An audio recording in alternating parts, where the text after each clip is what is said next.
Bugun Farg'ona shahri nafaqat texnika, balki raqamli innovatsiyalar va yoshlar salohiyatining markaziga aylandi. Oliy ta'lim, fan va innovatsiyalar vazirligi hamda Farg'ona viloyati hokimligi hamkorligida talabalar kibersport o'yinlari respublika chempionatining final bosqichi Farg'ona davlat texnika universitetida yuqori saviyada o'tdi. Qoraqalpog'iston Respublikasida Toshkent shahri va viloyatlardan saralab olingan 64 jamoa 300 nafar ishtirokchisi bilan g'oliblik uchun bellashdilar.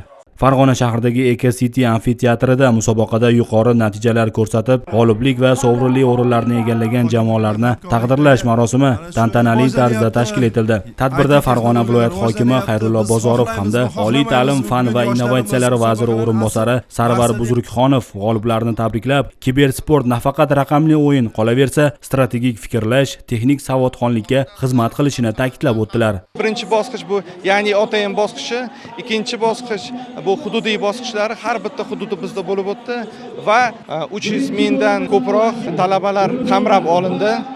Bundan tashqari 42 mingta ishtirokchi ishtirok etdi bu musobaqamizda. Juda ham katta qiziqish yoshlarimizda, chunki bu birinchi marta respublika jarayonida bo'lib o'tyapti bu musobaqa.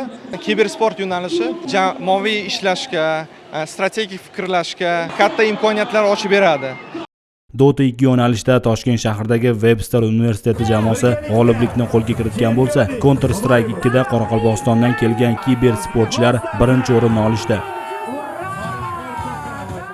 Qoraqalpoq mamlakatlik universiteti атынан Dota 2 bo'yicha жарысқа qatnashib keldik. Biz yerda yaxshi kutib oldi. Turnirga gap yo'q. O'tkazib o'tirganlarga ulkan rahmat aytamiz. Shu jarysda meniki 16 komandaning ishinde siyliqlar 3-o'ringa ega bo'ldik. Medal, sertifikat, 24 million so'm berildi.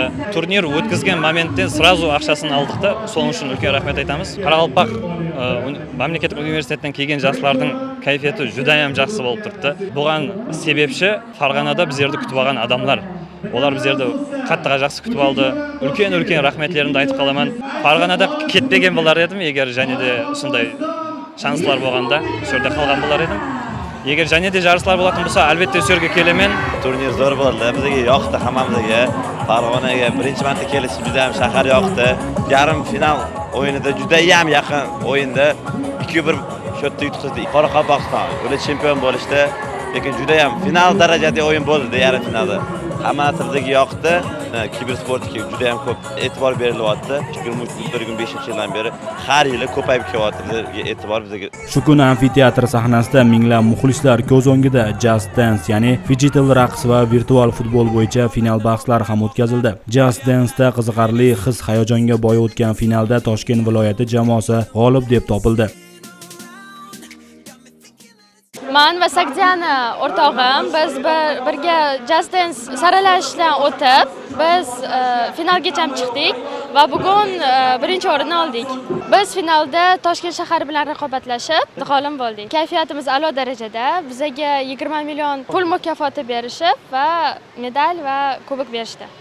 Musobaqaning g'olib jamoalari 60 million so'm miqdoridagi pul mukofotlari, medallar hamda kuboklar bilan taqdirlanishdi. Estrada yulduzlarining chiqishlari musobaqa yakuni uchun kulminatsion nuqta bo'ldi. Yangragan sho'x qo'shiqlar yoshlarni o'yin davrasiga chorladi. Aytib o'tish o'rinli, musobaqa kibersport bo'yicha terma jamoalar uchun iqtidorli nomzodlarni saralashga xizmat qildi.